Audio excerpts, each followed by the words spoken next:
क्या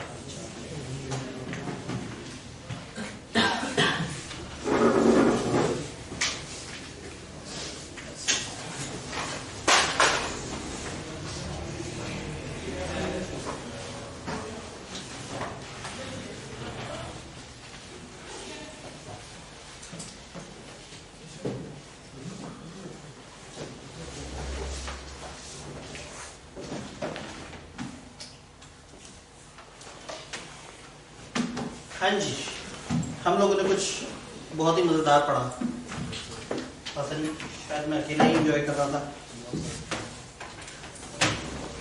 उस मज़ेदार में एक तकलीफदेह चीज़ भी थी, प्रोस्पेक्टस की डेफिनेशन। डेफिनेशन को 3 हिस्सों में तोड़ देने से ना आसान हो जाएगा। और ये बड़ी डेफिनेशन है, अगर थोड़े बहुत अल्फाज आगे पीछे भी हो गए तो चलो ठीक है, इतना थोड़ा बहुत चलता है।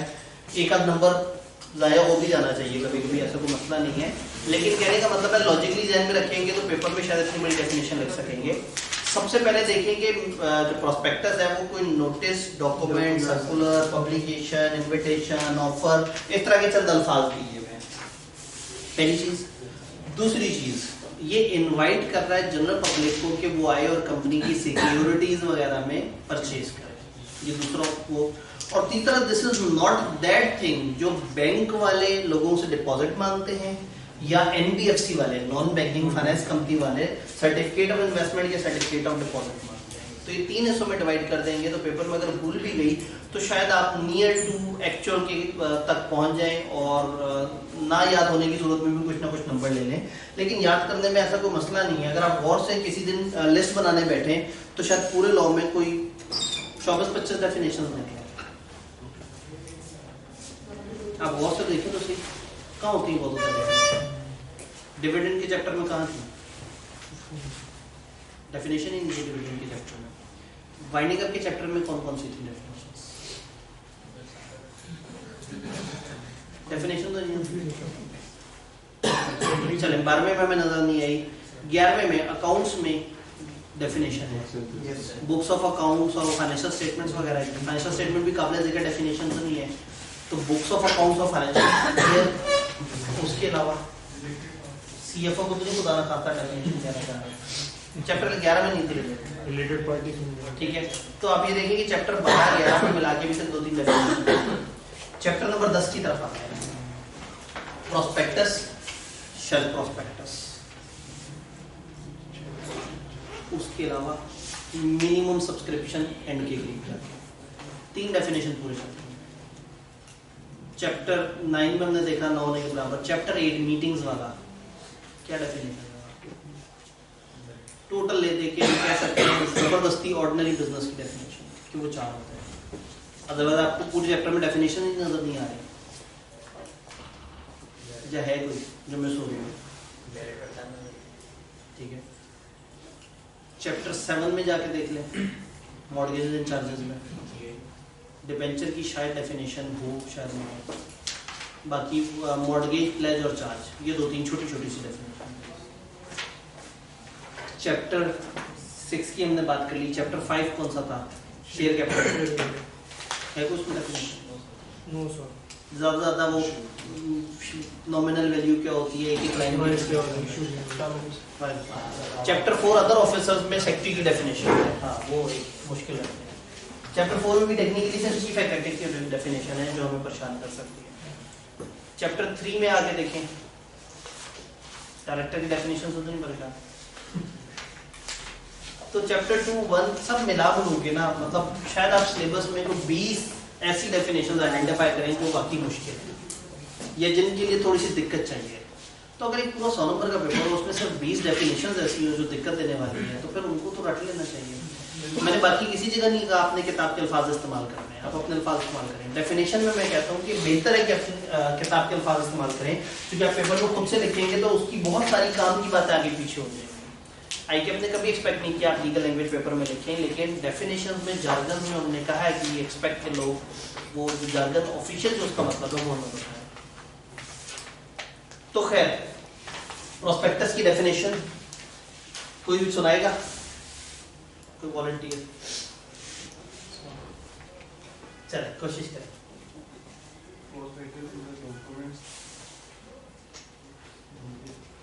जी, prospectus is a document. इससे थोड़ा आगे तक तो मैं भी जा सकता था. Any document describe or describe as a document which included any notice, invitation to offer. Circular meeting, advertisement, communications, or offer to invitation to offer. or offer to general public. ठीक है. Inviting offer from public to subscribe for securities of the company. Other than yes. certificate of deposit issued by banks, or certificate of investment and certificate of deposit issued by finance. इन्होंने छोटी छोटी सी बीच में गड़बड़ी की, जैसे इन्होंने meeting भी बीच में डाल दी, वो थोड़ा सा गलत हो गया. उसके अलावा थोड़े बहुत अल्फाज आगे पीछे हुए. तो अगेन वही बात है कि प्रोस्पेक्टस में अगर आप वो 3 हिस्सों में तोड़ लेना तो कम से कम आप करीब करीब पहुंच सकते हैं, जो कि मेन ख्वाहिश है कि करीब करीब. रटा मार ले तो वो तो सबसे बेस्ट बात है. प्रोस्पेक्टस से आगे गए, हमने कहा कि एक शेल्फ प्रोस्पेक्टस होता है, सिंगल ऑफरिंग डॉक्यूमेंट जो एक वक्त में एक से ज्यादा मल्टीपल ऑफरिंग का तस्करा कर रहा हो और जिसके बाद फिर वो अपने से आगे वाले प्रोस्पेक्टस का जिक्र कर रहा हो. और जो बाद में आने वाला प्रोस्पेक्टस है ये कौन होता है? सप्लीमेंट होता है. सप्लीमेंट में कोई खास बात हमने फॉलो करनी होती है. अपडेटेड उस वक्त की डेट की अपडेटेड डिस्प्ले. प्रोस्पेक्टस की टाइमिंग क्या है, कब इशू किया था? जब भी कंपनी को जरूरत पड़ी वो कर सकती है. इवन बनते साथ ही कमेंसमेंट से पहले भी इशू कर सकते हैं, और ना करने पे आए तो हो सकता है पूरी जिंदगी इशू ना करें. तो ये कभी भी हो सकता है. पर्पस क्या है? इन्विटेशन जनरल पब्लिक को, ताकि वो आए और कंपनी की सिक्योरिटीज खरीदें और जनरल पब्लिक को मिल जाए इंफॉर्मेशन. और प्रोस्पेक्टस से जनरल पब्लिक को इंफॉर्मेशन मिल जाए ताकि वो अपनी इन्वेस्टमेंट सही से प्लान कर लें. और जो असल बैकएंड पे छुपा हुआ पर्पस है वो ये है कि कंपनी को बड़े पैसे चाहिए, कंपनी को फाइनेंसिंग चाहिए एक बड़े प्रोजेक्ट के लिए, और वो लोन की तरफ नहीं जाना चाह रहे. वो चाह रहे हैं कि ऐसा हो जो हमारे अपने अंदर के पैसे हो, हमें वापस करने की कोई जल्दी ना हो, हमारे सर पे कोई आके बैठना जाए कि नहीं जी ये ऐसे होगा वगैरह. ठीक है, थोड़ा सा आगे चलते हैं. प्रोस्पेक्टस में झूठ बोलने पे क्रिमिनल और सिविल दोनों तरह का. क्रिमिनल लायबिलिटी कितने रुपए की है नहीं बताई. उन्होंने बस ये कहा कि जो प्रोस्पेक्टस में झूठ बोलेगा दैट इज एन ऑफेंस, और उसने एक क्राइम किया है और क्राइम की उसको सजा मिलेगी. 50 मिलियन फाइन होता है. 50 मिलियन 5 करोड़. सिलेबस में नहीं है हमारे, क्योंकि हमारा उससे ताल्लुक नहीं है, लेकिन 50 मिलियन का फाइन होता है प्रोस्पेक्टस में झूठ बोलने, क्योंकि आपने पूरे पाकिस्तान से झूठ बोला है. Fix 50 million. मतलब ये है कि अगर साबित हो जाए आपने झूठ बोला और इरादतन झूठ बोला है, तो फिर वो इंडिविजुअल जिसने उस झूठ को किया, जिसने उसे प्रोसेस किया, जिसने उसको ओके किया, जो सारे लोग उस प्रोसेस में, तो उन सबको फरादा 50 मिलियन. गुस्सा बड़ा है लोगों को कि आपने पूरे पाकिस्तान से झूठ बोला है. 22 करोड़ एडवांस. हाँ, काश इस तरह के लोग कहीं और भी होते जो लोग सारे कौम से झूठ बोलते रहते हैं. तो खैर यहाँ कौम से झूठ बोलने पे काफी ज्यादा गुस्सा आया होगा. अच्छा जी, क्या कोई कंपनसेशन किसी को लॉस हुआ है तो वो कंपनसेशन में मांग सकता है? जिसको प्रोस्पेक्टस में दी गई झूठी इंफॉर्मेशन की वजह से गलत चीज पता लगी और उसने गलत चीज की बेस पे कोई गलत डिसीजन ले लिया, तो ऐसे में वो जिसने प्रोस्पेक्टस को प्रूव किया था, ओके किया था, यानी कि हर वो शख्स जो उस प्रोसेस में उस झूठ में इन्वॉल्व था, जो साबित हो जाएगा झूठ में इन्वॉल्व था, वो उन लोगों से रिकवर कर सकता है अपना एक्चुअल नुकसान जो उस बंदे का हुआ. यानी वो साबित करेगा कि अगर आप मुझे ना धोखा देते, मैं ना खरीदता, मैंने खरीदा और ये शेयर अब इतना नीचे गिर गया है और ये सब आपकी वजह से हुआ है, तो वो नुकसान उसे रिकवर करेगा. डन. कोई सवाल यहाँ तक है तो बताएं, नहीं तो आगे इस प्रोसेस को चलें. चले आगे. इसमें जो शेयर प्रोस्पेक्टस में यूज हुआ है as disclosed in offering document, ये ऑफरिंग. हाँ, यही ऑफरिंग डॉक्यूमेंट है ना. यानी हम कह रहे हैं कि ये शेल्फ प्रोस्पेक्टस एक ऐसा ऑफरिंग डॉक्यूमेंट है जो कुछ और ऑफर्स का भी बताएगा, कुछ बाद में आने वालों का भी बताएगा, और वो बाद में आने वाली उस टाइम और उस वक्त होंगी जैसा कि इस ऑफरिंग डॉक्यूमेंट में बताया जाता है. तो इस वक्त ये ऑफरिंग डॉक्यूमेंट इसी कागज को कह रहे हैं. दोबारा से एक दफा जुमला देखें। as disclosed in offering नहीं मतलब इसके पीछे से जुमला it लेके is a single offering document allowing companies to make multiple offerings as disclosed in the offering document. हाँ, मतलब ये एक सिंगल डॉक्यूमेंट है जो बता रहा है कि कुछ मल्टीपल ऑफरिंग होंगी। किस तरह से होंगी, जो कि ये बता रहा होगा। तो जैसे इसने बताया है उस तरह से ये प्लान देगा कि मल्टीपल ऑफरिंग। जी, प्रोस्पेक्टस। सर अगर कंपनी अपनी लाइफ टाइम में एक ही प्रोस्पेक्टस इशू करे तो वो उसको शेयर प्रोस्पेक्टस ही कहेंगे? नहीं, शेल प्रोस्पेक्टस का मतलब सिर्फ तब है जब आपको एक कनेक्टेड प्रोस्पेक्टस देना है, एक ऐसा प्रोस्पेक्टस देना है जिसके साथ आपको एक नहीं एक से ज्यादा दफा लोगों से पैसे मांगने हैं। अगर कंपनी जिंदगी में एक ही दफा लोगों से पैसे मांगे और वो सिंगल टाइम मांगे एक ही प्रोजेक्ट हो तो सिंपल प्रोस्पेक्टस आएगा, फिर आपको ये देने की जरूरत नहीं है। शेल प्रोस्पेक्टस होता ही तब है जब कोई सप्लीमेंट भी हो उसके साथ, यानी जब आपने 2 से 3 या 2 या 2 से ज्यादा किस्तों में पैसे मांग रहे हैं तो फिर पहली किस्त शेल बन जाती है और बाद वाले सप्लीमेंट्स बन जाते हैं। जी सर जो फाइलिंग होगी शेल प्रोस्पेक्टस के केस में जी, तो जो सप्लीमेंट है उसकी वो भी फाइलिंग जी शेल प्रोस्पेक्टस हो या सप्लीमेंट प्रोस्पेक्टस हो, इन सब के ऊपर सारे रूल्स वही अप्लाई करेंगे जो प्रोस्पेक्टस है, उसी तरह से अप्रूव होंगे, उसी तरह से अखबार में आएंगे, उसी तरह से सारा जो कुछ हम इस चैप्टर में पढ़ेंगे ना वो सबका सब सप्लीमेंट पे भी अप्लाई करता है, वो सबका सब शेल प्रोस्पेक्टस पे भी, क्योंकि ये अपने अंदर फुल फ्लेज प्रोस्पेक्टस है, सिर्फ हमने इनका नाम बदला है इनकी नेचर की वजह से, अदरवाइज ये एक जनरल प्रोस्पेक्टस है। जी सर जिस शेल प्रोस्पेक्टस में ऑफरिंग्स दे रहे हैं क्या उसमें सब्सक्रिप्शन भी हम दे सकते हैं? अगेन जो शेल प्रोस्पेक्टस है उसमें आप मल्टीपल ऑफरिंग का जिक्र कर रहे हैं और पहली दफा की ऑफरिंग के पैसे मांग रहे हैं। जी सर प्रोस्पेक्टस के थ्रू जो कंपनी ने फाइनेंसिंग उनको रिक्वायर्ड थी अगर वो नहीं हुई आप ठीक है तो क्या होगा, याद करो क्या होगा। अगर कंपनी ने कहा हमें पैसे चाहिए 5 करोड़, आवाम की तरफ से आए 3.5-4 करोड़, अंडरराइटर मौजूद है, वो आएगा, वो खरीद लेगा और उसको शेयर मिल जाएंगे। जी सर वो इधर पर्पस में आपने कहा कि जैसे वो मेन पर्पस तो होता है कि कंपनी लोन लेने से भागना चाहती है, बिल्कुल उन्हें वो इंटरेस्ट वगैरह ऐसा ही है। तो फिर इधर उन्होंने क्यों नहीं लिखा? इधर पर्पस क्यों उस तरह से लिखा हुआ है, इधर आवाम की नजर में पर्पस लिखा हुआ है कि प्रोस्पेक्टस का क्या पर्पस है, आपको प्रोस्पेक्टस से क्या लेना देना, कंपनी प्रोस्पेक्टस क्यों इशू कर रही है, आपको इससे क्या फायदा होगा, आपको पता लग जाएगा कि कंपनी ऑफर कर रही है, आपको कंपनी के बारे में पता लग जाएगा, आपको कंपनी का प्रोसेस पता लग जाएगा और आपको वो इन्फॉर्मेशन मिल जाएगी जिससे आपकी डिसीजन मेकिंग आसान हो। तो इन्होंने आवाम के पर्सपेक्टिव से बताया कि प्रोस्पेक्टस का क्या पर्पस है। अब मैं आपको बता रहा था कि पीछे कंपनी के लिए क्या पर्पस है, कंपनी के पास पर्पस ये है कि उनको पैसा चाहिए, कंपनी ने एक प्रोजेक्ट है, वो कंपनी की नज़र में, वो कंपनी की नज़र में, और कंपनी लोग आवाम की नज़र में बात कर रहा है कि आवाम को प्रोस्पेक्टस का क्या पर्पस है, उनको क्या फायदा है। जी सर इसमें भी कोई फॉर्मेट यूज किया जाता है? प्रोस्पेक्टस में फॉर्मेट यूज होता है, शेड्यूल 1 है पब्लिक ऑफरिंग रेगुलेशन 2017 का, हमारे सिलेबस में नहीं है। एक पूरा फॉर्मेट होता है जिसके अंदर देखिए ना, जब लॉ हर छोटी से छोटी चीज के कंटेंट डिफाइन करता है तो इसके तो प्रिस्क्राइब कंटेंट है, तो हमने कहा इसके वो कंटेंट और वो होंगे जो बता दिए जाएंगे। तो प्रिस्क्राइब है, कभी मूड बने तो पब्लिक ऑफरिंग रेगुलेशन 2017 शेड्यूल 1, उसमें उन्होंने सारी चीजें दी हुई है कि इसमें क्या क्या है। जी आप कुछ कह रहे थे? प्रोस्पेक्टस अभी तक जो सवाल sir propose director, propose director, propose director का मतलब है जो डायरेक्टर बनने जा रहे हैं। फर्ज करें कंपनी आई और आते साथ ही प्रोस्पेक्टस दे दिया।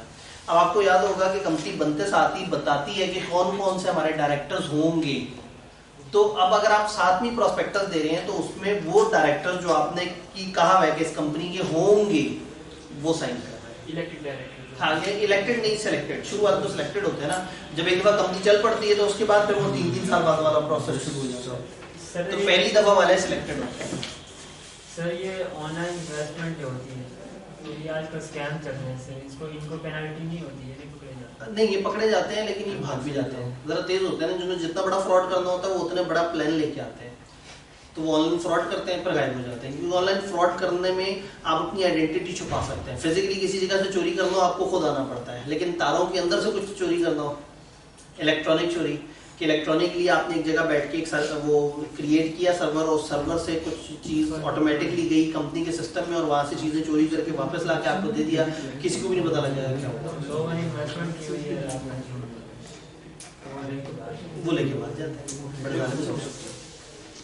तो ये मतलब वही बात है कि आज के चोर भी तो जदीद हो गए ना, जब हर चीज़ ही इतनी जदीद हो गई तो ऐसे में फिर चोरों ने भी डिजिटल मोड्स अडॉप्ट कर लिए, उनके लिए आसान है। चोर छोड़े, दहशतगर्दों ने, Yes sir. पहले दहशतगर्दों ने तंग करना होता था, परेशान करना होता था, वो धमाके करते थे, इस तरह से करते थे। पूरे मुल्क को अगर किसी ने तकलीफ देनी हो तो एटम बम इस्तेमाल हो सकता है। अब तो पूरी दुनिया को तकलीफ देना बड़ी आसान हो गई है। वबा। कोविड, अब कोविड पहली दफा वाला नेचुरल है, बाकी ये सब बनाए जा रहे हैं, अब सब पागल बना रहे हैं। अब एक आसान तरीका मिल गया ना लोगों को तंग करने का।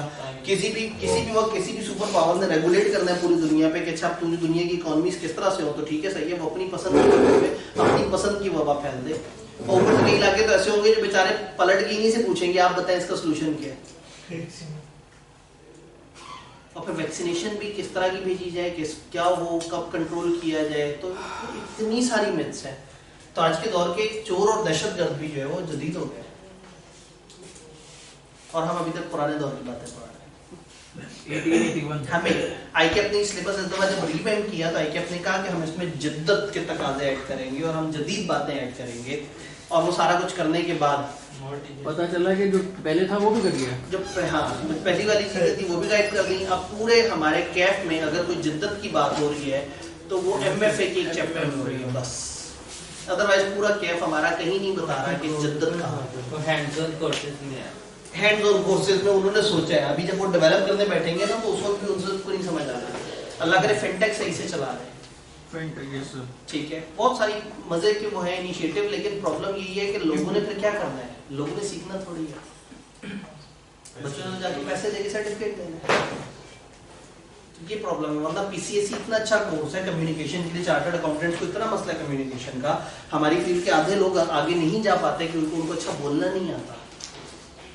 और अक्सर एमबीएस मुख्तलिफ जगह पे आगे चले जाते हैं क्योंकि उनको बोलना आता है, वो सेट के करीब जाके उसको सारा क्रेडिट लेना जानते हैं। काम नीचे चार्टर्ड अकाउंटेंट ने किया वो होता है और आगे से उसका बेनिफिट कोई एक ऐसा बंदा ले जाता है जो पूरा दिन सिर्फ लैपटॉप पे बैठा रहता है, जिसको अच्छा लिखना आता है, एक प्यारी सी ईमेल करता है और उसको प्रमोशन मिल जाती है। और चार्टर्ड अकाउंटेंट 2 साल मेहनत करता रहता है, उसको प्रमोशन नहीं मिलती। सॉफ्ट स्किल्स, तो कम्युनिकेशन बड़ी ज़रूरी स्किल है और आईकेएफ ने इस पे पूरा कोर्स डेवलप करके रखा है। लेकिन फिर उन बच्चों का क्या करें जो पैसे दे के सर्टिफिकेट खरीदते हैं। कॉलेजेस अच्छे तरीके से कराते हैं, बच्चे नहीं करना चाहते। किसी भी शहर में 1-2 ऐसे कॉलेज जरूर होते हैं जो ईमानदारी से करा रहे होते हैं पीसीएसई, और बच्चे उन 2 कॉलेजेस के पास कभी भी नहीं जाते। मतलब इसमें भी गारंटी, ये बेचारे पैक स्कैन ये दोनों बड़े मजलूम कॉलेज हैं, दोनों बहुत ईमानदारी से कराते हैं और दोनों के पास सबसे कम बच्चे जाते हैं क्योंकि ईमानदारी से कराते हैं। बच्चों को मौत पड़ जाती है कि नहीं भाई हमने आके तकरीरें नहीं करनी, हमने आगे ये एक्टिविटीज नहीं करनी, हमने आगे इंटरव्यूज नहीं देने, बस हमें बताओ कि हमने कब पैसे जमा कराने और किस दिन आना है सर्टिफिकेट उठाने। तो ऐसे में फिर टोपी ड्रामा कॉलेज बहुत ज्यादा फायदा उठाता है। वो कहता है ठीक है आ जाओ पढ़ो जिस मर्जी कॉलेज से, पीसीएसई हमसे करो। एक सेशन था जिसमें हमारे पास ना स्कैन में अच्छी खासी तादाद थी और एक बैच पीसीएसई का बना और मैनेजमेंट वाले सोच रहे थे कि दूसरा बैच क्यों नहीं बन पा रहा। उस वक्त एक छोटे से कॉलेज ने मुझे बताया कि वो 50 बैच बना चुके हैं पीसीएसई, 50 बैच। पता ये लगा कि वो अपने बच्चों से कम कमाते हैं और पीसीएसई से ज्यादा कमाते हैं। 4-4 हज़ार रुपए, 3-3 हज़ार रुपए बच्चों से लेके 30-30 बच्चों के बैच बना के और जनाब उन्होंने 50 बैच पूरे कर दिए। क्या है बिजनेस, हाँ बिजनेस मॉडल है ना, उन्हें समझ आ गया उन्हें ठीक है सही है, वो ईमानदार है, हम अपनी डोमेन सजा लेते हैं। तो ये होता है, मतलब सीए फाइनल में हमें बड़ा होता था, स्टूडेंट्स को हम कहते थे आप सही से करो। एक सेशन था 600 बच्चे हमारे पास पढ़ रहे थे सीए फाइनल के, यानी कि वो 600 बच्चे अगर हमसे पीसीएसई करते हैं तो 20 बैच बनते हैं हमारे। हम परेशान कि टीचर्स अरेंज करने हैं, इतने सारे बैचेस कैसे हैंडल करेंगे, ये वो, पता लगा एक बैच बना हमारा और 19 बैच जो है वो हम साइकोलॉजी को जाके बन गए। सीए फाइनल से सीए फाइनल में भी पीसीएसई होती थी पहले, अब एक पीसीएसई है ना, पहले एक फाइनल में पीसीएसई होती थी, एक कैप पे। तो फाइनल की पीसीएसई जो है ना, हम उसके टोटल बैच को जिंदगी में 5 या 6 करा सके होंगे और उसके बाद वो एक बैच भी बनना हमारा बंद हो गया क्योंकि मार्केट में मशहूर हो गया था कि तो पागल है, ये असल वाला करा रहे हैं, इधर कोई ना जाए, फलाना जगह जाओ, पैसे दो और कुछ दिनों बाद जाके सर्टिफिकेट ले लो। फिर इसमें एमबीए का तो कसूर नहीं है, इसमें तो सीए का खुद का कसूर है कि वो खुद चाहता नहीं है। यही बात है कि थोड़ा सा मेहनत सिस्टम ने करनी होती है, थोड़ा सा इंडिविजुअल्स ने करनी होती है। तो सिस्टम में आईकेएफ ने अपनी तरफ से कुछ मेहनत डिफाइन की है, ऐसा नहीं है कि नहीं डिफाइन की। जब हम कहते हैं ना आईकेएफ ने क्या किया हमारे लिए, हमारे फ्यूचर के लिए क्या कर रहा है, वो कर रहा होता है, लेकिन हम फिर उसमें उस तरह से सपोर्ट नहीं करते। अगर हम प्रॉपर तरीके से वो सारी एक्टिविटीज करें जो आईकेएफ ने प्लान की है, तो हम काफी हद तक अपने आप को बेहतर कर सकते हैं। तो इसलिए कैफ के अंदर थोड़ा सा उन्होंने एमएफए के अंदर एक आध चैप्टर डाला टेक्नोलॉजी के हवाले से, और बाकी ये जो कोर्सेज हैं हैंड्स ऑन कोर्सेज, इसमें उनकी कोशिश है कि अगर बच्चे सही से करें, अगर ये माइक्रोसॉफ्ट ऑफिस का ही कोर्स सही से कर लिया जाए ना, ऑफिसेज में आपको आधी कमांड इसकी वजह से मिल जाती है।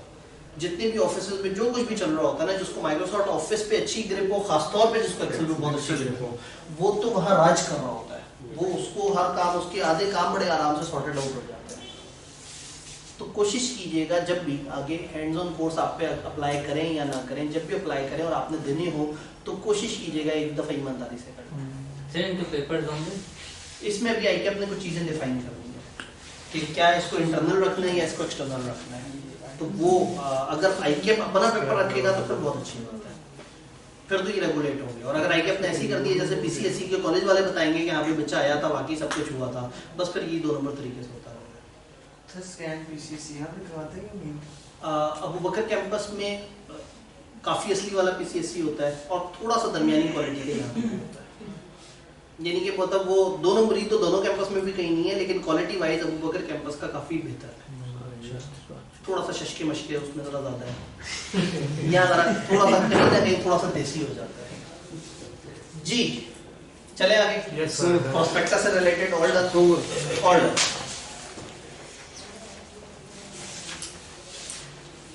अब ये जो प्रोस्पेक्टस है, हमने कहा प्रोस्पेक्टस को अप्रूव करवाना जरूरी है एससीसीपी से। अब एससीसीपी से प्रोस्पेक्टस को अगर आपने अप्रूव करवाना है तो उसका क्या तरीका है? उसका तरीका ये है कि जिस दिन भी आप अखबार में इश्तिहार देना चाह रहे हैं प्रोस्पेक्टस का, कम से कम 21 दिन पहले आपको एससीसीपी से उसकी अप्रूवल जमा करा देनी है। आपने एससीसीपी को अप्लाई कर देना है कि हाँ भाई ये आपको हम प्रोस्पेक्टस जमा करा रहे हैं, काइंडली आप इसको हमें अप्रूव करके दें।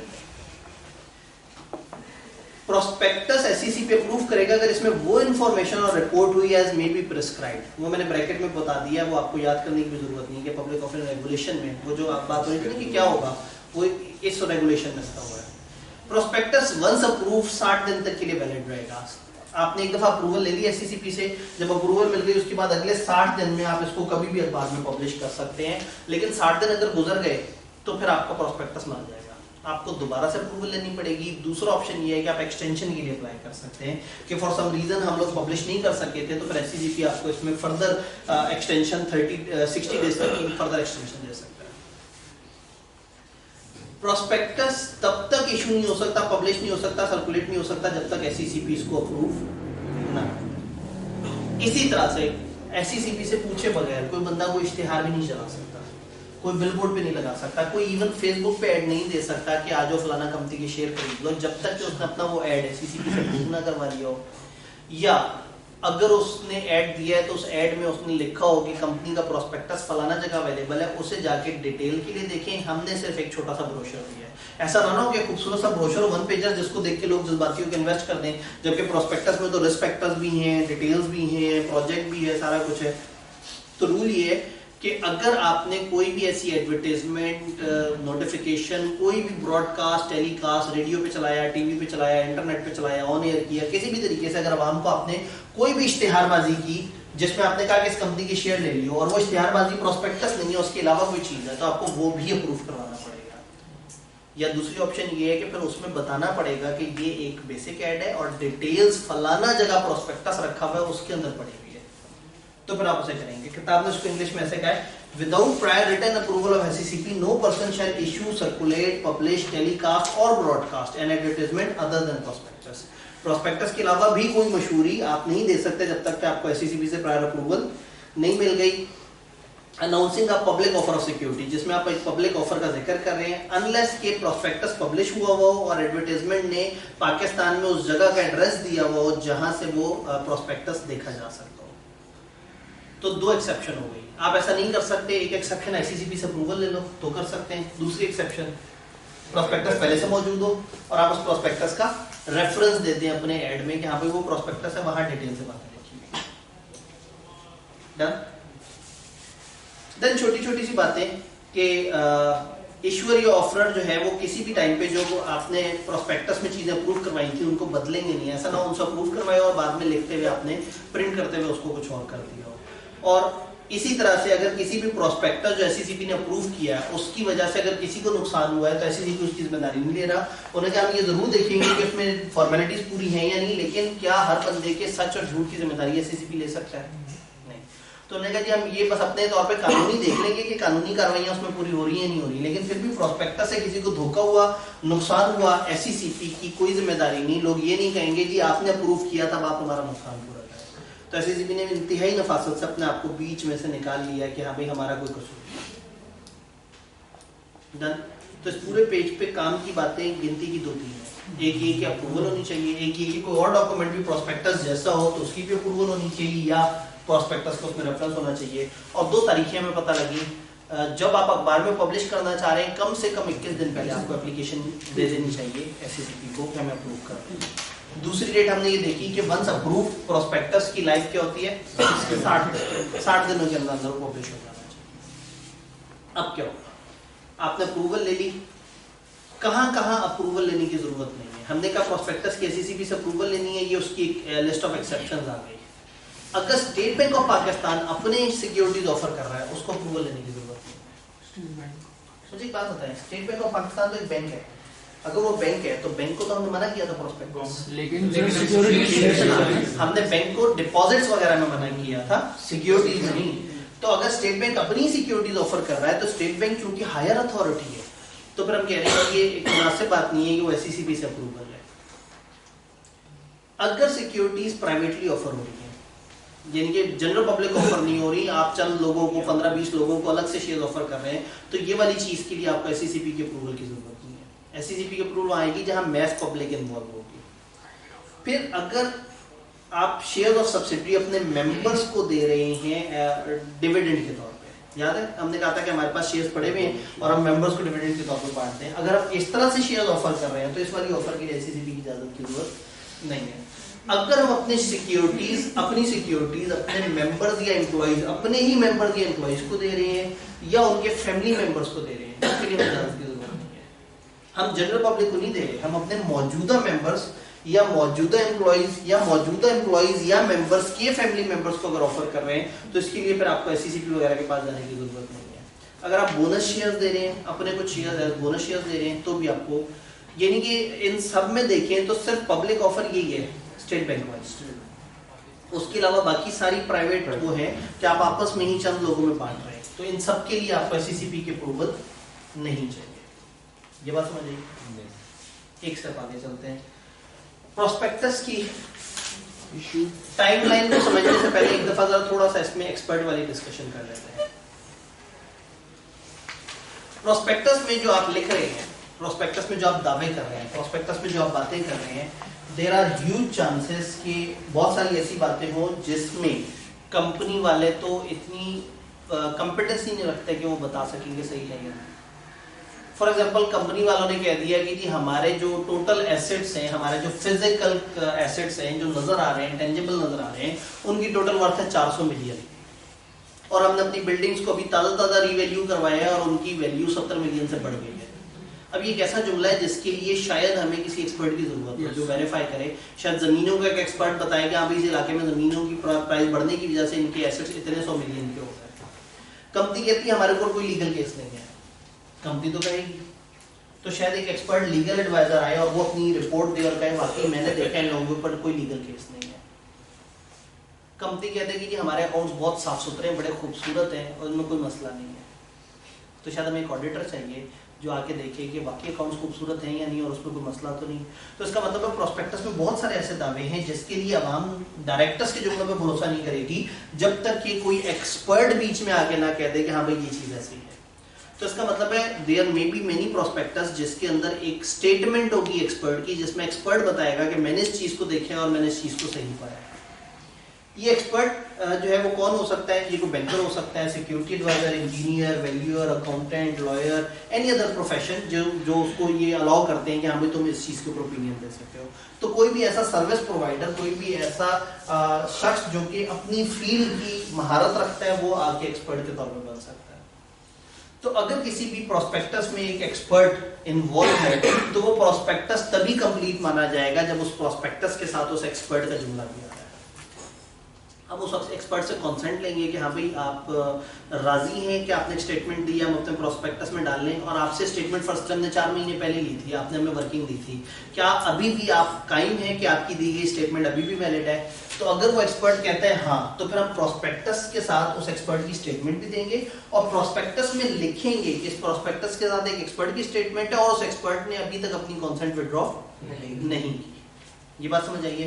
थोड़ी सी मुश्किल इंग्लिश है, लेकिन अगर थीम समझ आ जाए तो इतनी मुश्किल इंग्लिश नहीं है। सर इसमें जो रिस्क फैक्टर का जिक्र करना होता है वो ये एक्सपर्ट का ही होता है? नहीं, रिस्क फैक्टर कंपनी वाले बताएंगे, एक्सपर्ट उसके ऊपर वाले ओपिनियन दे सकता है। Expert should be a person, पहली बात एक्सपर्ट ऐसा person who is not and has not been engage और इंटरेस्टेड इन फॉर्मेशन और प्रमोशन और in management of the company. आपके पास ये इन और फॉर्मेशन इकट्ठा आ रहा है या अलग अलग आ रहा है? इकट्ठा आ रहा है। हाँ, इसको अलग कर लेंगे। इन के बाद स्पेस है, अदरवाइज इससे ऐसा लग रहा है ये इंफॉर्मेशन है, मालूमात, ऐसा नहीं है।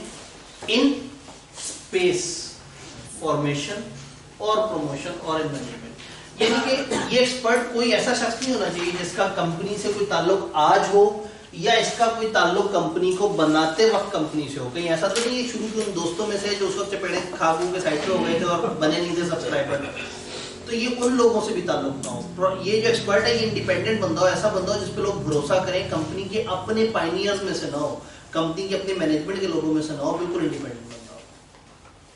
Prospectus that contain a statement purporting to be made by an expert, एक ऐसा प्रोस्पेक्टस जिसमें एक ऐसी स्टेटमेंट है, purporting का मतलब है दैट अपीयर्स, ऐसा लगता है। एक ऐसा प्रोस्पेक्टस जिसमें एक ऐसी स्टेटमेंट है जो लगता है कि किसी एक्सपर्ट की तरफ से आई है, और to be based on a statement made by an expert, एक ऐसी स्टेटमेंट जो एक्सपर्ट की तरफ से आती हुई लग रही है या वो डिपेंडेंट है एक्सपर्ट की किसी स्टेटमेंट पे, shall not be issued, circulate और पब्लिश अनलेस, ऐसा प्रोस्पेक्टस जिसमें एक ऐसी स्टेटमेंट है जो कि एक्सपर्ट की तरफ से आती हुई लग रही है या एक्सपर्ट की स्टेटमेंट पे डिपेंडेंट है, ऐसा प्रोस्पेक्टस इशू नहीं होगा जब तक कि क्या ना हो जाए, expert has given his written consent to issue a prospectus with the statement in the form and context in which it is included. Expert ने प्रोस्पेक्टस देखा हो, प्रोस्पेक्टस में देखो मेरी स्टेटमेंट कहाँ लिखी हुई है, वो स्टेटमेंट किस तरह से लिखी हुई है। अगर एक्सपर्ट मानता है कि मेरी स्टेटमेंट सही तरीके से प्रोस्पेक्टस में सही जगह सही वाजे फॉर्मेट में है, तो फिर एक्सपर्ट इजाजत देगा कि हाँ भाई अब आप ये प्रोस्पेक्टस इशू कर सकते हैं। And number 2, there appears in prospectus a statement, prospectus में एक जुमला हो, क्या जुमला हो? That expert has given and has not withdrawn his consent. तो इसका मतलब अगर एक prospectus में किसी एक्सपर्ट की स्टेटमेंट है तो ये prospectus तब तक इशू नहीं हो सकता जब तक कि उस एक्सपर्ट ने ओके ना कर दिया हो, और जब तक कि हमने prospectus में लिख ना दिया हो कि हाँ भाई यहाँ एक एक्सपर्ट है जिसने अपनी कंसेंट दी है और वो कंसेंट अभी तक उसने विड्रॉ नहीं किया। यहाँ कोई कंफ्यूजन है? एक्सपर्ट वाली बात समझ आ रही है? अब आते हैं टाइमलाइन की तरफ। इसकी पब्लिकेशन में ये सेकंड वाला बुलेट में सबसे एंड पे करूंगा। प्रोस्पेक्टस फुल टेक्स्ट या अप्रूव्ड एब्रिविएट फॉर्म, या तो पूरा का पूरा प्रोस्पेक्टस, या आप उनसे अप्रूव करवा सकते हैं सीसीपी से कि जी पूरा प्रोस्पेक्टस तो 70 सफ़े का है, उसका हमने एक शॉर्ट वर्जन बनाया है 3-4 सफ़े का, इसमें बातें सारी हमने कर दी हैं। तो प्रोस्पेक्टस या उसका approve short form shall be published at least in one Urdu and one English daily newspaper। ये जो डेली न्यूज़पेपर होते हैं ना, एक तो होते हैं ना वो हफ्ते के हफ्ते आते हैं, महीने के महीने आते हैं, ये जो डेली आने वाले न्यूज़पेपर्स हैं उनमें से कम एक उर्दू इशू और एक इंग्लिश इशू में प्रोस्पेक्टस फुल फ्लेज या उतना कॉन्डेंस प्रोस्पेक्टस जो कि आपने अप्रूव किया हुआ था वो आना चाहिए। प्रोस्पेक्टस की सफिशिएंट नंबर ऑफ कॉपीज, अच्छी खासी कॉपीज आपने अवेलेबल करनी है फ्री ऑफ कॉस्ट। कहाँ अवेलेबल करनी है? कंपनी के रजिस्टर्ड ऑफिस पे, इशूअर हुआ है जो शेयर इशू कर रहा है, तमाम स्टॉक एक्सचेंजेस जो मुल्क में काम कर रही हैं। पुराने ज़माने में 3 स्टॉक एक्सचेंज होती थी, लाहौर, कराची, इस्लामाबाद। अब इस वक्त 3 स्टॉक एक्सचेंज मर्ज होकर पाकिस्तान स्टॉक एक्सचेंज बन रही है। अब ये CDC को भी एक स्टॉक एक्सचेंज का दर्जा देने लगे हैं, तो इसलिए उन्होंने एक ऐसा जुमला लिख दिया जो अगले कई साल तक वाले है, all securities exchange of company, वो कंट्री। तो मुल्क की जितनी भी स्टॉक एक्सचेंजेस हैं वो जो बैंकर टू द इशू है, वो बैंक जो इस प्रोसेस में आपका साथ दे रहे हैं। होता क्या है? प्रोस्पेक्टस में आपने मैस पब्लिक से पैसा मांगना है, आपने अखबार में इश्तिहार दिया, अब उसका ये मतलब नहीं कि अगले दिन कंपनी के दफ्तर के बाहर जो है वो 500 लोगों का रश लगा हुआ होगा, सबके सब हाथ में पैसे लेके खड़े हुए होंगे कि पहले मैं शेयर खरीदूंगा, पहले मैं शेयर खरीदूंगा। ऐसा नहीं होता। आप उन सबको बताते हैं कि हमारे शेयर्स जो हम ऑफर कर रहे हैं फलाना दिन ओपन है, आप उस दिन अप्लाई कर सकते हैं। फॉर एग्जाम्पल आज इश्तिहार आया अखबार में और आपने कह दिया जी 15 दिन बाद जो 15 तारीख है और 16 तारीख है, ये 2 दिन ऐसे हैं जो सैटरडे संडे है, बैंक बंद होगा, लेकिन हमने फलाना बैंक से बात की हुई है, वो बैंक अपनी ब्रांचेस ओपन रखेगा, आप उस बैंक की इन ब्रांचेस में जाके एप्लीकेशन जमा करा सकते हैं। लोग जाएंगे पैसों समेत उस बैंक में जाके एप्लीकेशन पकड़ेंगे, एप्लीकेशन में लिखेंगे कि मुझे इतने 100 शेयर्स चाहिए, मुझे इतने 1000 शेयर्स चाहिए, इस एप्लीकेशन के साथ पैसे बैंक में जमा करा देंगे। तो शेयर होल्डर्स की तरफ से कंपनी को एप्लीकेशन, यानी ये एप्लीकेशन प्रीपेड एप्लीकेशन है, ये पैसों के साथ अप्लाई। ये नहीं है कि उन्हें अप्लाई करना है फिर कंपनी कहेगी हाँ जी हमने एक्सेप्ट कर लिया, चलो जी पैसे दे दो। तो जितने भी लोग अपनी अपनी एप्लीकेशन देंगे वो पैसों के साथ देंगे। तो फिर ऐसे में रूल ये होता है कि कंपनी अपने ऑफिस में ये नहीं करती, कंपनी को बैंकर टू द इशू चाहिए होता है। बैंकर टू द इशू जो उस इशू के अंदर बैकएंड पे बैंक इन्वॉल्व है, तो उस बैंकर के पास आप प्रोस्पेक्टस की कॉपियां रखवा देते हैं, सब्सक्रिप्शन फॉर्म की कॉपियां रखवा देते हैं। लोग जाते हैं वहां से वो कॉपी पकड़ते हैं, उसको फिल करते हैं, पैसे जमा कराते हैं, तो लोगों की तरफ से हमारे पास एप्लीकेशन आ जाती हैं। फिर जब हम अलॉटमेंट कर देते हैं, जब फाइनल हो जाता है कि हाँ भाई इन लोगों को मिलेगा, तो अगर तो अंडर सब्सक्रिप्शन हुई हो तो फिर अंडर राइटर आ गया। अंडर सब्सक्रिप्शन हमें चाहिए था 5 करोड़, आया 4 करोड़ की एप्लीकेशन। 1 करोड़। अगर ओवर सब्सक्रिप्शन हो 6-7 करोड़ की एप्लीकेशन आ गई और हमें चाहिए 5 करोड़, तो फिर कुरानंदाजी होती है। कुरानंदाजी जो शख्स करता है उसे कहते हैं बैलेटर। तो फिर आपको एक बैलेटर भी चाहिए होता है। जब भी आपकी ओवर सब्सक्रिप्शन हो जाए आप सारी एप्लीकेशन उठा के उसको जमा करा देते हैं, वो फिर इंडिपेंडेंट तरीके से बैलेटिंग करके और आपको बताता है कि ये कुछ नसीब है जिनको शेयर मिले, ये वो लोग हैं जिनको नहीं मिले। जिनको मिले उनको तो आप सर्टिफिकेट दे देंगे बाद में, जिनको नहीं मिले उनका क्या करें, उनको उनके पैसे वापस करने होंगे। और अगर आपने पैसे वापस ना किए तो फिर बहुत सारे और मसलों होता है आपको पड़ सकते हैं। एक्स्ट्रा शेयर इशू नहीं कर सकते? नहीं, एक्स्ट्रा शेयर इशू नहीं करेंगे। बस चूंकि कंपनी का मकसद शेयर इशू करना नहीं था, कंपनी का मकसद था एक प्रोजेक्ट के लिए पैसे। तो प्रोजेक्ट की एक फाइनेंशियल प्लान बनता है और आप हमेशा उसी प्लान के मुताबिक लोगों से पैसे मांगते हैं। एक ऑप्शन है जस्ट फॉर अंडरस्टैंडिंग, सुनो दूर तक आपके सिलेबस में नहीं है, ग्रीन शू ऑप्शन। ग्रीन शू ऑप्शन, ग्रीन शू ऑप्शन ये होता है कि कंपनी को एक चलते हुए प्रोजेक्ट के लिए पैसे चाहिए, अभी उन्होंने एक एस्टीमेट लगाया और आवाम से पैसा मांगा, अगर ओवर सब्सक्रिप्शन भी हो जाए तो सबको वेलकम कर देते हैं। तो ऐसा प्रोस्पेक्टस अलग से होता है, उसमें लिखा होता है कि ये प्रोस्पेक्टस अंडर ग्रीन शू ऑप्शन इशू किया जा रहा है। यानी ग्रीन शू ऑप्शन का मतलब है कि if you are applying for that तो दिस इज फॉर श्योर कि आपकी एप्लीकेशन लाजमी कबूल हो जाएगी। तो उसमें ओवर सब्सक्रिप्शन अलाउड है। अदरवाइज रूल ये है कि ओवर सब्सक्रिप्शन अगर हो जाए तो आप बैलेटिंग करेंगे, बैलेटर कुरानंदाजी में जिन जिन लोगों का नाम निकालेगा उनको शेयर मिलेंगे, बाकियों को वापस कर दिए जाएंगे पैसे। तो प्रोस्पेक्टस हमने कहाँ रखना है, रजिस्टर ऑफिस पर रख दिया, सारी स्टॉक एक्सचेंजेस पे अच्छी खासी कॉपीज रख दी, तमाम बैंकर टू द इशू के पास रख दिया, जो हमारा शेयर रजिस्ट्रार है उसके पास रख दिया, बैलेटर जो है वो जो बैलेटिंग कर रहा है उसके पास रखवा दिया, और फिर क्रेडिट रेटिंग एजेंसी अगर कोई है तो उसके पास भी रखवा दिया। ये उस तरह की एजेंसी है, आपको याद है ड्यू डिलिजेंस, जैसे हमने कहा था किसी को लोन देने से पहले उसकी ड्यू डिलिजेंस कराता हूँ, उससे पता लग जाता है कि उस बंदे की कैपेसिटी क्या है, क्या उसे लोन देना मुनासिब है। इसी तरह से कई दफा क्रेडिट रेटिंग होती है, कंपनियों की क्रेडिट रेटिंग होती है, गवर्नमेंट का इदारा है पैक्रा, ये क्रेडिट रेटिंग्स करता है मुख्तलिफ कंपनियों की, उसकी फिर रेटिंग निकालता है कि AA है, AA पॉजिटिव है, AA नेगेटिव है, AA डबल नेगेटिव है, अलग अलग तरह की रेटिंग्स होती हैं। तो इससे कोई भी बंदा जब इन्वेस्टमेंट करने जा रहा होता है तो वो उस इदारे की क्रेडिट रेटिंग देखता है, अगर उसे लगता है कि क्रेडिट रेटिंग अच्छी है तो वो उसको इन्वेस्ट करता है, अदरवाइज नहीं। तो वो वाली कंपनियां जो कि ज्यादातर म्यूचुअल फंड्स डील कर रही होती है उनको जरूरत होती है क्रेडिट रेटिंग की। तो अगर कोई आपकी credit rating agency if any अगर कोई है तो फिर आप उसके पास भी रखेंगे ये सारी चीजें। अब आपसे एक्सपेक्टेड नहीं है कि आपको बैलेटर का मतलब पता हो, शेयर रजिस्ट्रार का डिटेल मतलब पता हो, क्रेडिट रेटिंग का, या even banker to the issue कौन है, कैसे काम करता है, जस्ट फॉर अंडरस्टैंडिंग बताया, आपने याद कर लेना इस लिस्ट को।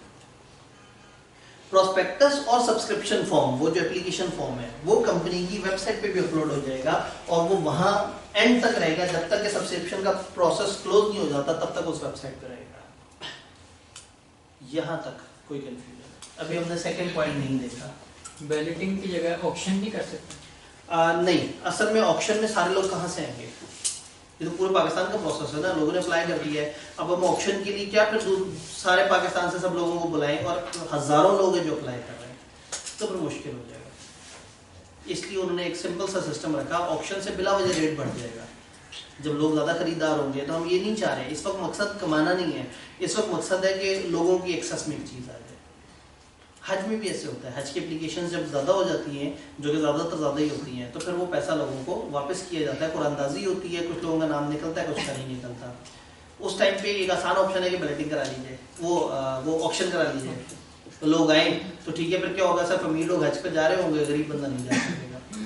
तो इसलिए जब पब्लिक एट लार्ज को देखना है तो फिर ये अच्छी ऑप्शन है जी। सर अगर ओवर सब्सक्रिप्शन हो रही है तो वो जो एक्स्ट्रा है वो हमें वापस करना जरूरी है या पेनल्टी पड़ती है? नहीं, वापस करना ज़रूरी है। अगर हम वापस नहीं करेंगे तो एक खास टाइम गुजरने के बाद वो आपको 15 दिन का मार्जिन देते हैं, उसके बाद आपको 2% पर मंथ उसके ऊपर इंटरेस्ट पड़ना शुरू हो जाता है। लॉ ने ये फिक्स किया है, तो वो उन्हीं को देना होता है जिनके पैसे आपने देर से वापस किए उनको इंटरेस्ट देना होता है। सिर्फ एक अथॉरिटी पैसे वापस नहीं करती, गवर्नमेंट। हज की एप्लीकेशंस 6-7 महीने पहले ले लेते हैं और अच्छा खासा बाद में वापस करते हैं। उस दौरान उस पैसे से अपनी बहुत सारी फंडिंग रिक्वायरमेंट्स पूरी कर लेते हैं। 2% बहुत कम है। 2% पर मंथ है, 24% सालाना है। पर मंथ है, और पर मंथ और एनी पार्ट दे रहा हूँ कोई भी उसमें। इंशाल्लाह फाइनल में आएंगे तो फाइनल में तो तकरीबन कोई 7-8 लॉज हैं शेयर कैपिटल के, तो वहाँ पे पूरा प्रोसेस मजीद खूबसूरत तरीके से। इधर तो बहुत ज़्यादा ब्रेक लगा के चलना पड़ता है कि कहीं ज़्यादा ना बता दिए, जब बताने के बाद देखता हूँ कि हाँ जब लिखा था ना, हाँ ठीक है, ज़्यादा तो नहीं बता दिया जी। यहाँ तक सारी बात समझ आ रही है।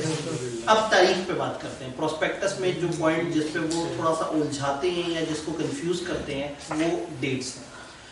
अभी तक हमने 2 रूल पढ़े। एक रूल ये पढ़ा कि प्रोस्पेक्टस जिस दिन आपने अखबार में पब्लिश करना है कम से कम 21 दिन पहले भेज दें एससीसीपी को अप्रूवल। ये बात क्लियर है?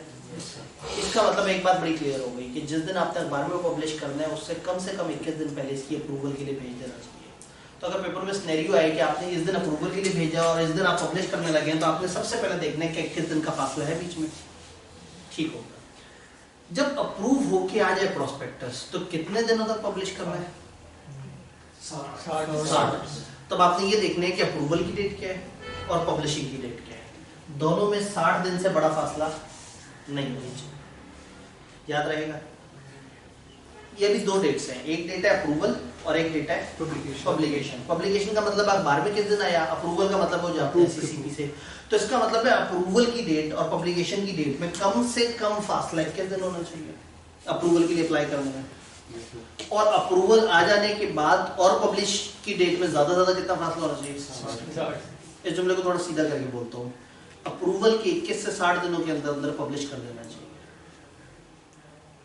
प्रोस्पेक्टस की अप्रूवल के 21 से 60 दिनों के अंदर अंदर आपको चाहिए कि आप उसको पब्लिश। यहाँ तक सही है? अब आगे चलते हैं। पब्लिश डेट में आप लोगों को सब्सक्रिप्शन की डेट बताएंगे। आप ये बताएंगे जैसे आज अखबार में आया तो उसमें लिखा होगा कि 15 दिन बाद फलाना जगह पे जाके आप अप्लाई कर सकते हैं। तो ये जो फलाना दिन आपने बताया ना वो सब्सक्रिप्शन डेज है। सब्सक्रिप्शन डे एक भी हो सकता है, एक से ज्यादा भी हो सकता है। अगर एक से ज्यादा हो तो एक ओपनिंग डे होगा और एक क्लोजिंग डे होगा। इन एनी केस ये जो सब्सक्रिप्शन का ओपनिंग डे है, जो पहला दिन है, वो आपकी प्रोस्पेक्टस की जो पब्लिशिंग डेट है उससे 7 दिन से छोटा नहीं होना चाहिए।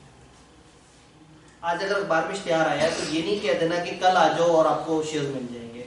कम से कम लोगों को टाइम देंगे 1 हफ्ते बाद। तो पब्लिश की डेट और सब्सक्रिप्शन की जो स्टार्टिंग डेट है उसमें कम से कम कितना फासला होना चाहिए? 7 डेज। फिर दूसरा रूल है, ऐसा ना हो कि पब्लिश करने के बाद आप कहें कि 4 महीने बाद आ जाओ एप्लीकेशन लेके। ऐसा नहीं है, आप उनको टाइम मुनासिब देंगे। ज्यादा से ज्यादा आप पब्लिकेशन डेट से जो फासला रख सकते हैं वो 30 दिन का है।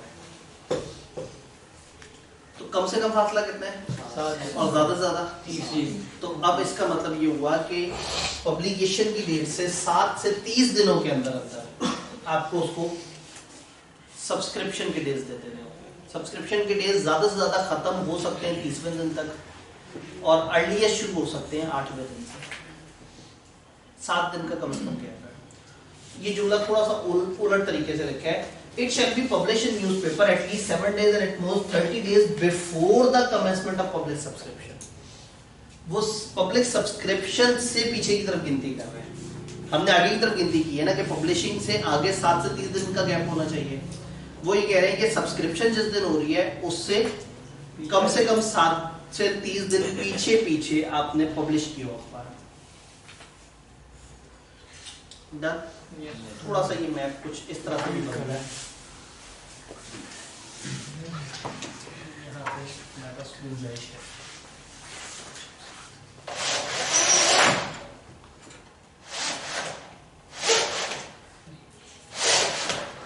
बोर्ड के साथ प्रश्न कैसे नहीं, मतलब जो बोर्ड की ये असूलन इसको ऑटोमेटेड पे चलना चाहिए।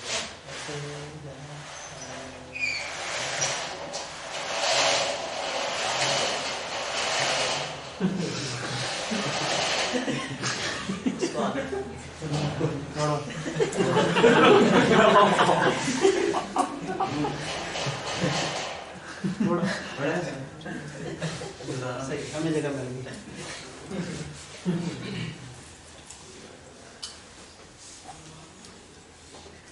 7 से 30 दिन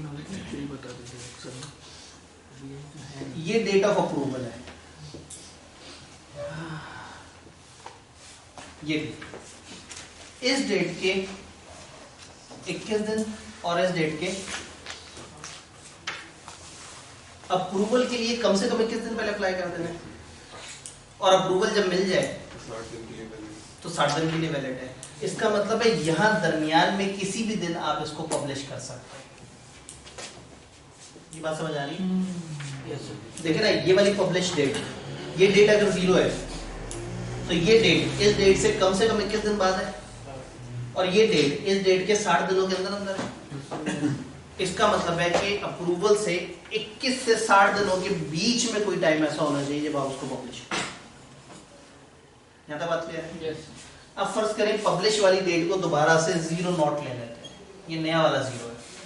अब यहां से कम से कम 7 दिन और ज्यादा से ज्यादा 30 दिन के अंदर अंदर सब्सक्रिप्शन हो जानी चाहिए। सब्सक्रिप्शन यानी कि वो एप्लीकेशन वाला ये इसको 7 नॉट और 30 नॉट कहते हैं, नए वाले 7 और 30। तो ये 3 तारीखें, पहली तारीख अप्रूवल, दूसरी पब्लिकेशन, तीसरी सब्सक्रिप्शन। अप्रूवल से पब्लिकेशन के दरमियान कम से कम दिन है 21 और ज्यादा से ज्यादा दिन 60।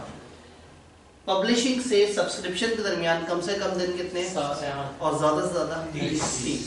तो ये जहन में रखना है, अगर पेपर में कभी भी कुछ सिनेरियो आया और आपको 2-3 तारीखें दे तो आपने इन 2 तारीखों के दरमियान यानी कि अप्रूवल और पब्लिकेशन में मिनिमम 21 और मैक्सिमम 60, और इसी तरह से पब्लिकेशन से जब आगे सब्सक्रिप्शन की तरफ चलें तो मिनिमम 7 मैक्सिमम 30। ये टाइमलाइन है, यानी कि प्रोस्पेक्टस के चैप्टर में अगर एक टेक्निकल सिनेरियो बना सकते हैं तो वो डेट्स में आपको उलझा सकते हैं, और 2 से 3 ऐसे सवाल है जिसमें उन्होंने डेट्स में आपको उलझाया। लेकिन अगर ये बात समझ आ जाए तो फिर ये इतना बड़ा मसला नहीं जी।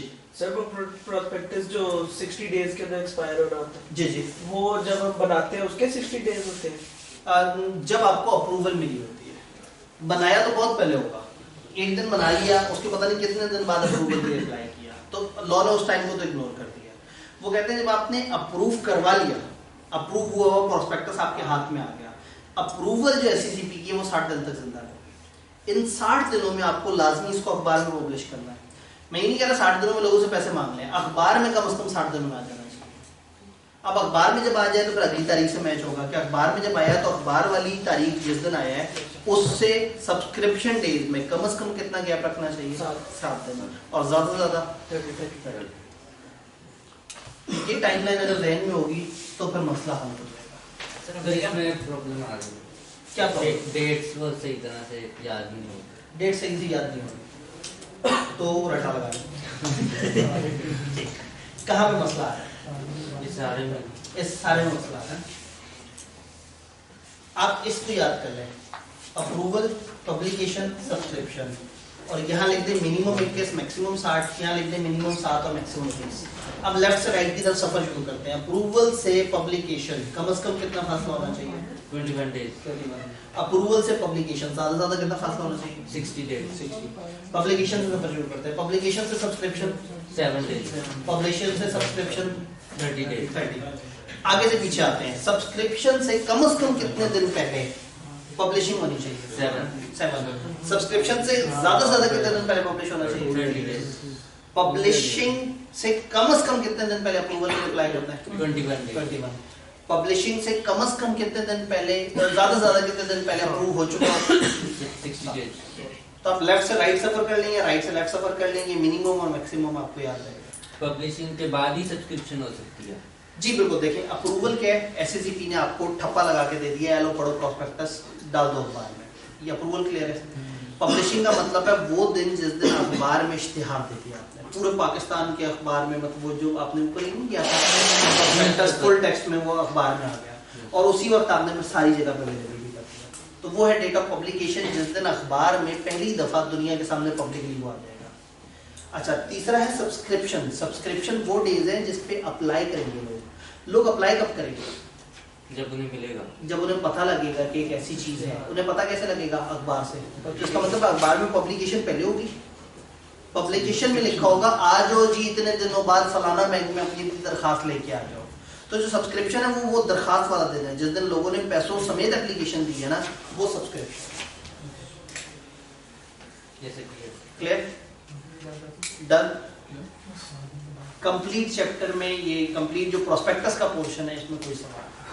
सर हमने क्या पब्लिश से 21 दिन पहले अप्रूवल के लिए भेजना है। यहाँ पे अब जो इस पूरी टाइमलाइन में जो एक टेक्निकल एरर निकाला जा सकता है, या जो ऐसी चीज़ है जिसको मैं जान के पी जाता हूँ, वो एक फ़र्क है। मैं एक नया वेरिएबल बीच में ऐड नहीं करना चाहता कि आप लोग परेशान हो। ये जो ये किस दिन है ना, ये अप्रूवल के लिए अप्लाई करने वाले आपने अप्लाई कम से कम 21 दिन पहले कर देना है, उससे आगे 60 डेज। ठीक है। और जब मिलेगा, जब अप्रूव हो के आपके हाथ में आएगा, वहां से 60 दिन काउंट होंगे। तो टेक्निकली ये एग्जैक्टली 21 to 60 नहीं है। तो अगर आपने इस 21 की बात समझनी है, तो पब्लिशिंग और अप्रूवल के लिए भेजने के दरमियान जो फर्क है वो कम से कम 21 दिन का होना चाहिए। ये बात समझ आ रही है? तो चाहे वो 20वें दिन अप्रूव हो के, चाहे वो 20वें दिन अप्रूव हो के है, लेकिन वही बात है कि फिर वो एक और वेरिएबल आ जाता है और इससे कहानी और मुश्किल हो जाती है। तो इसलिए मैं उसको खामोशी से पी जाता हूँ। अप्रूव अगर 20वें दिन भी हो गया, हमारे पास 39 डेज ही हैं। हाँ, मतलब वो जिस वक्त अप्रूव हो गया ना, उसके बाद 20वें दिन, वहां से 60 दिन आपके पास आ जाएंगे। लेकिन अप्रूव होने के अगले दिन आप नहीं कर सकते। क्यों? क्योंकि अप्रूवल के लिए भेजना और अखबार में आने के दरमियान कम से कम फासला कितना होना चाहिए? 21। तो इसलिए ना ये 21 दिन शुरू में काम किए, असल कहानी है 60 दिन की। आप कहेंगे अप्रूव प्रोस्पेक्टस 60 दिनों के अंदर अंदर पब्लिश हो जाना चाहिए, और भेजना कम से कम कितने दिन पहले चाहिए? आप कहें जो भी आपका प्लान डे है ना पब्लिशिंग का, उससे कम 21 दिन पहले अप्लाई जरूर कर दें। मेन पब्लिश की डेट कंसीडर किया जाएगा। मेन डेट पब्लिश की है, क्योंकि पब्लिश वाले दिन दुनिया को पता लगेगा इसका। जी, प्रोस्पेक्टस और इससे रिलेटेड कोई सवाल? सर रजिस्ट्रार को फाइल करके बाद ये क्या चीज? रजिस्ट्रार को फाइल, रजिस्ट्रार को इस दिन करते हैं जिस दिन अखबार में आता है, वो पीछे लिखा हुआ था, ये देखिए थोड़ी सी पुरानी बात है।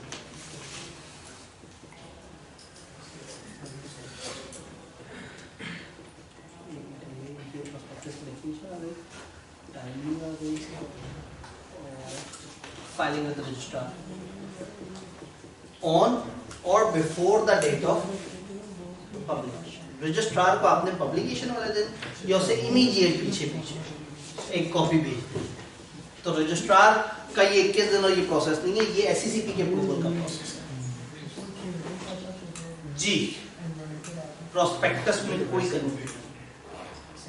इस चैप्टर में एक टॉपिक को अभी भी हमने होल्ड पे कर लिया, which is commencement of business.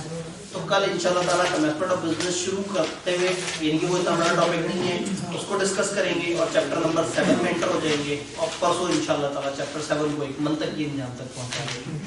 Sir ये 60 दिन की चीजों से आगे शुरू होंगे या उसी में काउंट होंगे? वो जिस दिन अप्रूव हो गया है ना, बस वहां से 60 दिन काउंट है। अलहदा से 60, हाँ, आगे मजीद 60 डन। सर ये जो रजिस्ट्रार को फाइलिंग करनी, ये एससीसीपी से अप्रूव हुआ होगा उसकी करें? बिल्कुल तो है, एससीसीपी से अप्रूव हुआ होगा तभी तो हम पब्लिश कर सके होंगे। तो इसलिए उन्होंने कहा कि पब्लिश करने वाले दिन या उससे थोड़ा सा पहले रजिस्ट्रार को। इसमें जो पेनल्टी लिखी हुई है और आपने जो बताई है 50 नहीं, ये पेनल्टी है रजिस्ट्रार को ना फाइल करें, वो पेनल्टी है झूठ बोलने, पब्लिक से अगर झूठ बोला जी। डन, ठीक है। तो बस अब आप लोगों ने पहले 3 सफ़े, वो जो आखिरी सफ़े पे कमेंसमेंट ऑफ बिजनेस है, उसको नहीं, 3 सफ़े बनते हैं, ठीक है। तो आखिरी सफ़े का कमेंसमेंट ऑफ बिजनेस नहीं पढ़ना, बाकी ने पढ़ के आना है। तो कल इंशाल्लाह ताला इसे खत्म करके चैप्टर 7 में दाखिल होते हैं और परसों एक आखिरी बार करते हैं इंशाल्लाह। फरवरी आने से पहले पहले जो है वो सिलेबस खत्म कराने वाला जो वादा था उसको पूरा करते हुए माइंडिंग अप तो हम लोगों ने किया हुआ है। एक भाई ने कहा था कि अगर आप एंड पे याद करा देंगे तो चले, ठीक है। फिर आप अपने एंड पे याद कराना है, देखेंगे कि एंड पे उसके साथ क्या किया जाए।